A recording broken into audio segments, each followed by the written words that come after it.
Hey Rebel Rouser, I'm Alan Voivod and this is Star Wars 7x7, your daily dose of Star Wars joy.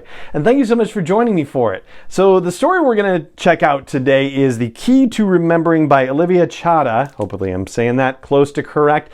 And this one features EV-99, which is the Mistress of Mayhem, as she's described in one of the moments in the story. She is the droid that oversees the Dungeon of Droids in Jabba's palace. And she gets other colorful nicknames as well, including the Queen of Durasteel.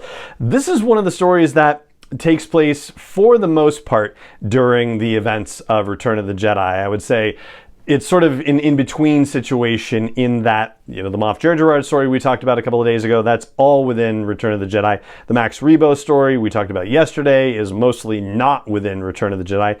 This one is mostly within Return of the Jedi, but then it also actually gets further out in history and closer to the events of Season 1 of The Mandalorian, Chapter 5, The Gunslinger, when Mando shows up on Tatooine for the first time in the series. And already in The Key to Remembering, Evie is thinking about wanting a different life and that rather than being in Jabba's palace, and even being a bartender is an idea that she would consider. So obviously she got what she wanted in the end, which is nice to know, but there's a defect in this droid, or at least that's kind of how it's presented, that she just wants to torture droids. That's just what she likes to do, and she comes to realize that there's a reason why certain droids are able to be tortured more effectively than others. She certainly enjoys the fear that some of the droids have, and that's what she's kind of really going for. But thanks to R2-D2 showing up, she actually figures out something rather remarkable about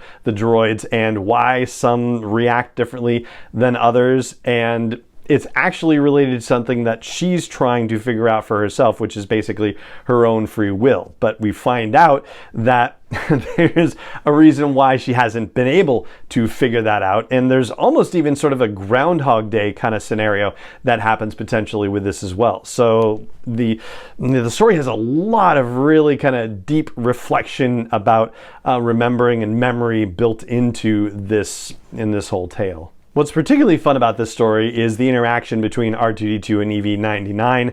And as you might expect, R2-D2 has some very choice words for EV-99 when she sends 3PO away. And as we know, R2-D2 is probably the most foul-mouthed of all Star Wars characters. But at one point in the story, we actually have R2-D2 conversing in dialogue. So the binary is actually translated for us, so we actually get to know what R2-D2 is saying rather than having it reflected in another character sort of repeating back what R2 says or responding in a way where we get the idea of what it was that R2 was saying. And rather surprisingly, R2-D2 gives up the plot to EV-99. R2 says that my master is coming for me, and yeah, you'll see, he's going to turn this place inside out. But he also says, hey, you could help me. Like, this is, people that are in the rebellion are the ones who are coming, and you could be a part of this. You could help me out, and you could be rescued, and you could get out of here. And the idea that Olivia Chada is exploring in here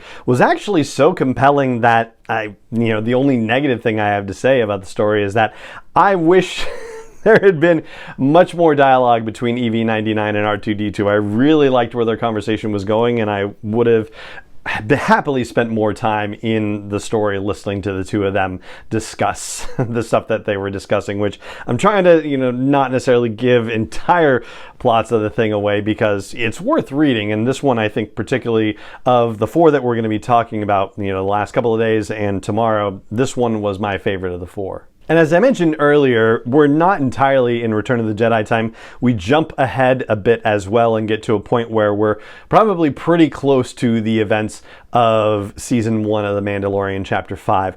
The reason I say that is because EV-99 is now tending bar at the cantina, and there's a reference to Peli Motto, but she doesn't actually show up in the story. But R5-D4 shows up, and at one point R5-D4 says something about like, hey, did I tell you about that time I helped the rebellion? And that's actually a fun wink and a nod to another From a Certain Point of View short story that was published in the original collection From A New Hope. That story was The Red One by Ray Carson, and it describes how R2-D2 basically was able to talk R5-D4 into letting him get to be picked by Luke Skywalker instead of R5-D4, so that way all the events of Star Wars could continue on as we know and love them. And that's what I've got for you about the key to remembering from Olivia Chada in the From a Certain Point of View collection. And that is going to do it for this episode of the podcast. It just remains for me to say thank you so much for joining me for it, as always, and may the Force be with you wherever in the world you may be. 7x7 is not endorsed or sponsored yet by Lucasfilm Limited, Disney, or 20th Century Fox, and is intended for entertainment and information purposes only. Star Wars, the Star Wars logo, all names and pictures of Star Wars characters, vehicles, and any other Star Wars related items are registered trademarks and/or copyrights of Lucasfilm Limited, or their respective trademark and copyright holders. May the Force be with them. All original content is copyrighted by Star Wars 7x7. We hope you love it.